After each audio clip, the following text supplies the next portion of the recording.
Tip number 1.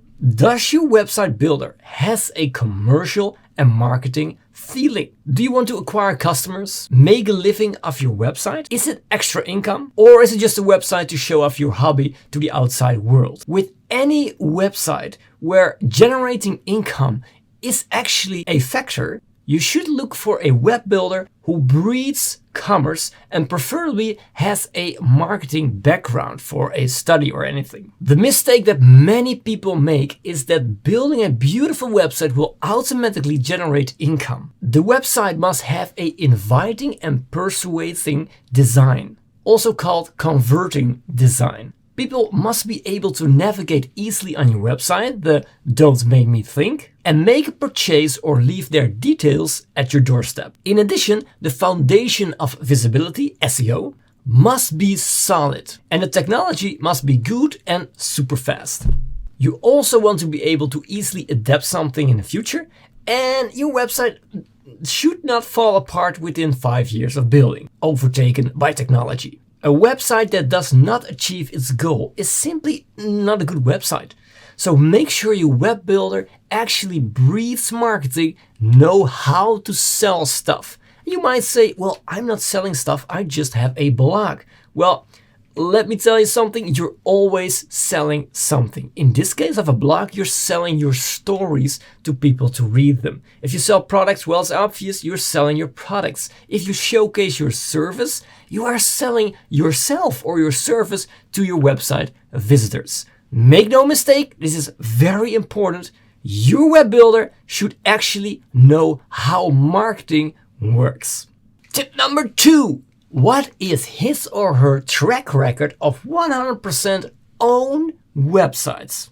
Let me explain this. Of course, you have to like the portfolio they have, but they have built someone else's dream and been a success from someone else's drive. But a much more important question is what 99% of the people overlook when looking for a web builder is that they don't seem to understand that personal project of the web builder himself is way more interesting. Do they have their own web shops? Do they have their own project websites? Because if you practice what you preach, and if you really know how online marketing works and how persuasive design works, they should have own projects that are completely of themselves, which actually generates income for them.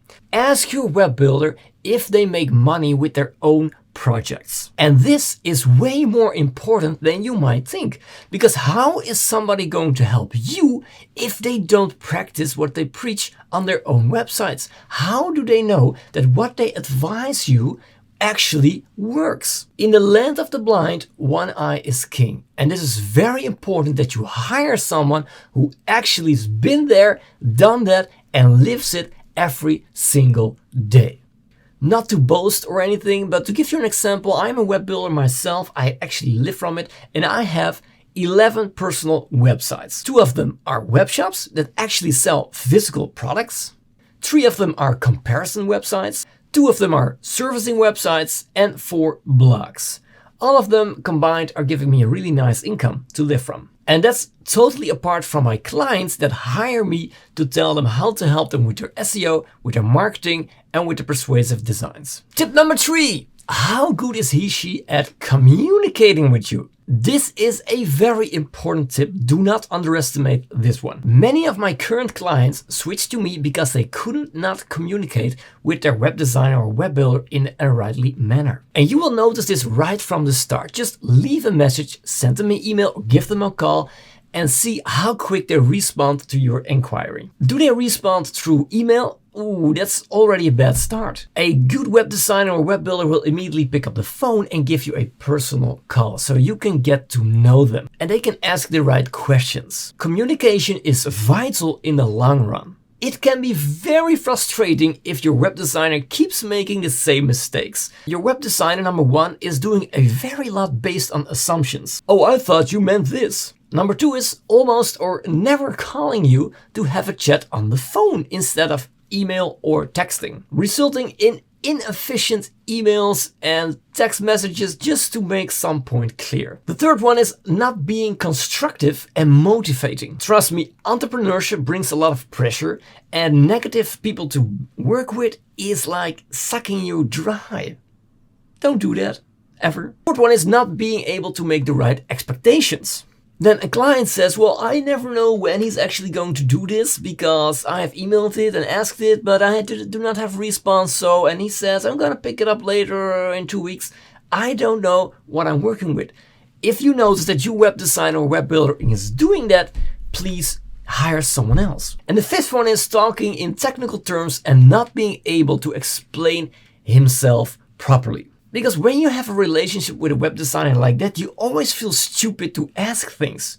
And here you should also listen to your intuition. I often hear clients that says, well, it didn't feel right from the start because I couldn't follow what he was saying and I didn't understand his technical terms and I didn't feel right. I thought, these guys aren't just social, they don't know what they're saying, they don't know how to connect with people. But it started to play tricks on me in the long run. A lot of miscommunication, a lot of assumptions, and everything started to go sideways from there. Trust me, I have heard that a lot of times. So always pay attention. How does the web designer communicate with you? What are the forms of communicating? What are its chosen words? And finally, the tone makes the music.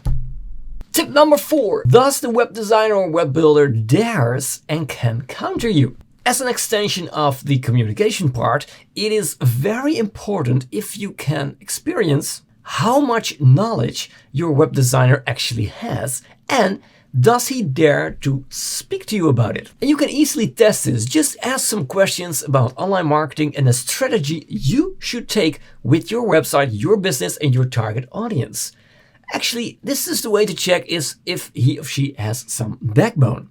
You should ask the exact same questions about your website to other web builders and designers. In this way, you can compare the answers and find the right person. Because an expert in this case would actually give you the right answers based on his experience with other clients and the marketing trends right now on the net. For example, an automated booking process that automatically fills your agenda might sound very good, might not work in your particular business for your particular target audience. Because maybe you are very good in the sales process to actually call a customer and make the first appointment change to something much bigger. So the web designer should be able to advise you the right strategy based on his years of experience and also his contact with clients by asking them what is actually working on their websites. When they try and work with their own projects with trial and error, they know exactly what works right now for your website.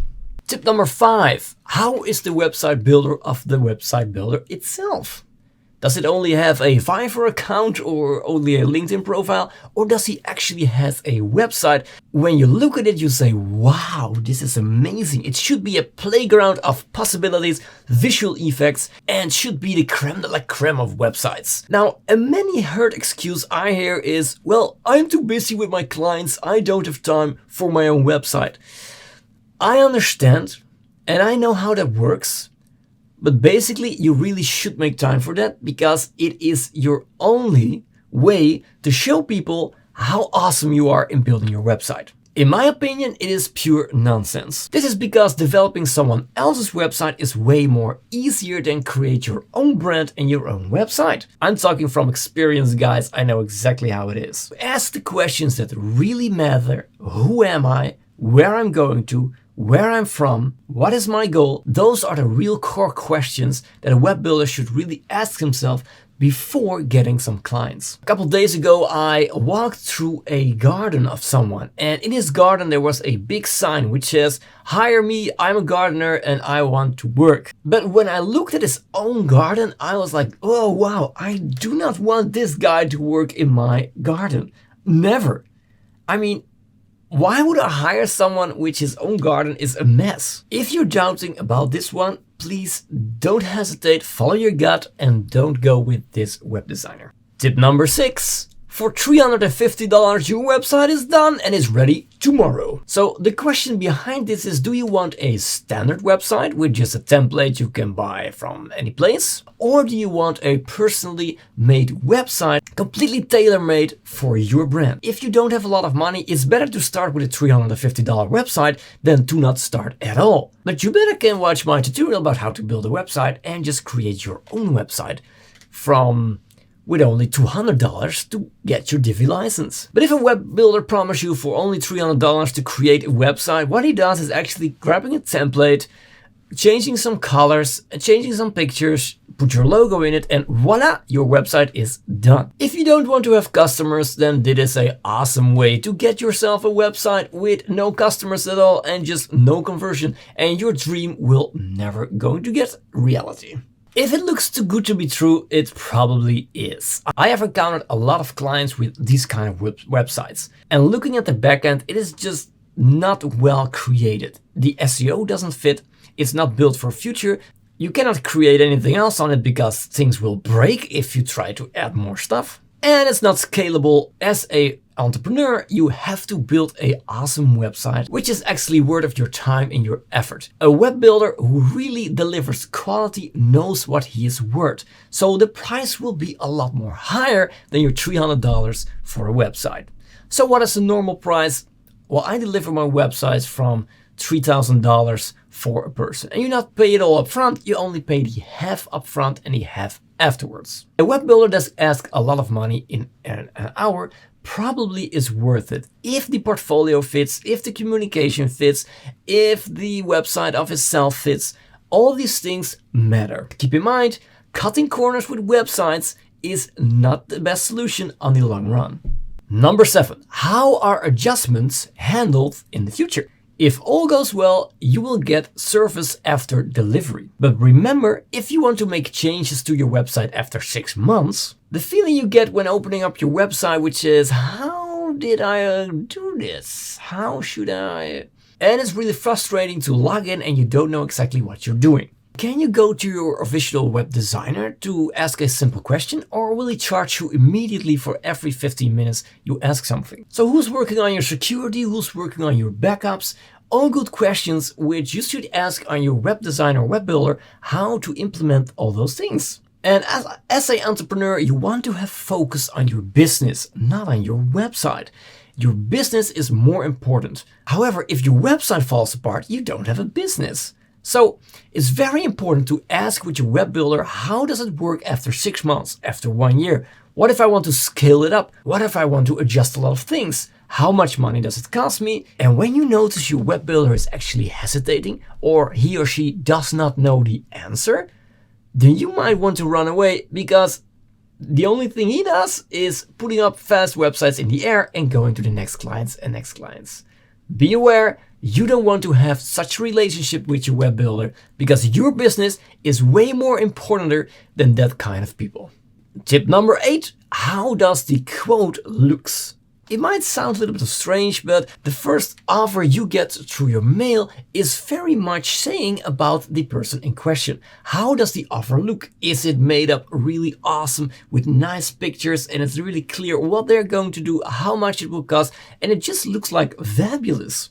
Then you are in the right spot. If you only get just an email which says, well, your website will be $1,000 now, $5,000 in a couple of months, and $3,000 afterwards, you might want to reconsider if you want to work with this web designer. Because as you do one thing, so you will do all things in life. It's a saying that really applies here. If your web designer doesn't feel the need to really sell to you his services in a nice way that really is like unpacking an awesome gift with these awesome things inside and you're like, wow, this is great, then you might consider another web designer. The person who gives little attention to his or her quote might be a person who probably doesn't give a lot of attention to also your website. Do I want my website to be created by someone who doesn't have an eye for detail?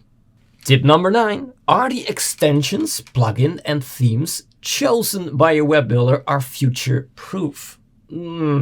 I can't count anymore how many websites I completely built over again from scratch just because the web builder has chosen a cheap theme from ThemeForest, for example, that hasn't been updated for more than 5 years. And that is horrible, because when everything breaks, you don't get any support, you don't get any help. It is just you, and the theme builder is like, well, I have built it. Well, it's already outdated. I've built it 5 years ago, so I don't support it anymore. Please make sure the web builder chooses a theme or a platform which actually creates a lot of updates in the last few years. If you're using WordPress, you might want to look into Divi. It is going strong from 2014. And you might want to look to Elementor Pro, because those two companies are really the biggest one in the market. They have a revenue of millions a year, and they are working with teams as large as the size of 100 people. That is what Divi does. Make sure the foundation of your website is going strong for at least 5, 6, 7, 8 years. Because I see a lot of themes and a lot of plugins which are really just bad. One of my personal annoyance is the huge amount of plugin web designers use to build a website. The more plugins, the more chance it will be slow and break when one of these guys doesn't update his stuff. Because what happens when one of these plugins isn't updated when the latest WordPress release comes? Exactly, your website will break down, it will stop until that guy has updated it. And when you send him an email or you call him, you might hear a guy says, well, I created another plugin, it works way better, it's only $50. And you're like, all right, I might not do that. Just thinking these guys want to make profit from people who don't know what they're doing and actually trust them with a lot of money. So please stay away from these web designers. How do you do that? Ask the web designer what system they are using. And if they're using WordPress, what theme are they using and what plugins are they using? You can easily do a back check on those themes to see how long have they been around. Is it from a company like ThemeForest? Then I would say stay away from it. And as a bonus tip, as soon as you hear people talking about Beaver Builder, Visual Composer or Bakery Builder, run away really fast. Tip number 10. Can you see a demonstration of the final CMS they will be using? The first question you need to ask yourself is, do you in the end want to change your website yourself, or does an employee can do it for you? Because if you eventually want to do it yourself or an employee, it is very important that you know what kind of CMS they are using and if it's easy for you to use yourself. Ask yourself these questions. Is it user-friendly? Will the web builder help you in the future? Is that free or is it paid? Are there any tutorials about your CMS? Do you want to spend your entire 4-hour morning to create another page? Or will it only take you 10 minutes? A small footnote right here. Learning a content management system is very much person specific. For example, I have a guy who is only 30 years, loves to work on his entrepreneurial adventures, but really hates to work on his website. He just hires me to do the easy stuff. On the other hand, I also have a 61-year-old woman who's actually doing everything about their website themselves. And they're doing actually a pretty good job with SEO, writing content, creating the right pictures. It's awesome. But if you want to do it completely yourself, make sure you get a demonstration of the Vinyl CMS. Pay attention to these four things. Is it childlessly easy to change text, titles and images? Is it simple to change backgrounds without using Photoshop? On one side, changing colors on the other side, semi-transparent filters of images. Number 3, is it easy to change the design yourself? Creating borders, creating shapes, creating shading, changing positions, adding an extra column, adding an extra row. And number 4, is it easy to rotate pictures in your CMS, changing colors, changing positions, change perspective, adding shadows and adding appearing thing effects. If the questions are not answered fully with a fully yes, then you might need some time to learn your CMS, which is also no problem. But if you look on the internet and you look on YouTube and you find not a lot of tutorials about it, it might be very hard to learn. That might not be a problem if you have a good communicating web designer, so you can always hire him or ask him something if you want to change anything. Bonus tip number 11. It's the final tip I'm giving you in this video. And that one is choose the right hosting. I cannot amplify this enough and say it to my clients always. Your bad hosting makes your website slow. It doesn't work very well. The search engine doesn't like your website. You're not going up in the search results. And your visitors don't want to wait 3 seconds for your images to load. Come on. Nowadays, you can purchase hosting for only $3 a year and you also get a free domain. Well, I'm asking you, is this the right deal for you? In my experience, those very cheap hosting companies lack a lot of support and lack a lot of easy features. If you're an entrepreneur and you don't like to work in your website 24 hours a day, then you need a hosting company which is excellent in speed and in support. Because if you have a simple question, you want to get a response within a couple of minutes, and they can help you out with teams all across that world. That works always. So I actually could advise you a hosting company. It is in the description of this video. It's not the cheapest, but it's also not the expensive one. They have service in the Google Cloud. Their support is amazing and their website are really fast. Trust me, if you're still looking for a hosting company, then follow the link in my description. You help me out because I get a small fee and you get excellent hosting company. And be aware, some web designers also give you hosting. And that might work because I do that also the same for my clients, and it's actually very good revenue. It brings a lot of revenue in the pocket, and it actually helps the clients because they can always call me for their hosting problems and when they have a question about their hosting, but they can also call me if they have a question about their website. Because most of the time, in 90% of all hosting companies I encountered, when I ask a question about my website, I get the answer, well, call your website builder because we don't know anything about your website. You listened all this way up to the last tip. I'm proud of you. If I helped you out in some way or another, hit that like button so I know we were on the right track. If you want to build your own website, follow this tutorial and I will show you exactly how you can create the most awesome website in the world. I wish you an awesome day and good luck with finding the right web designer. If you have any questions, please drop them down in the comments and I will respond to you. Have an awesome day and I'll see you in the next video.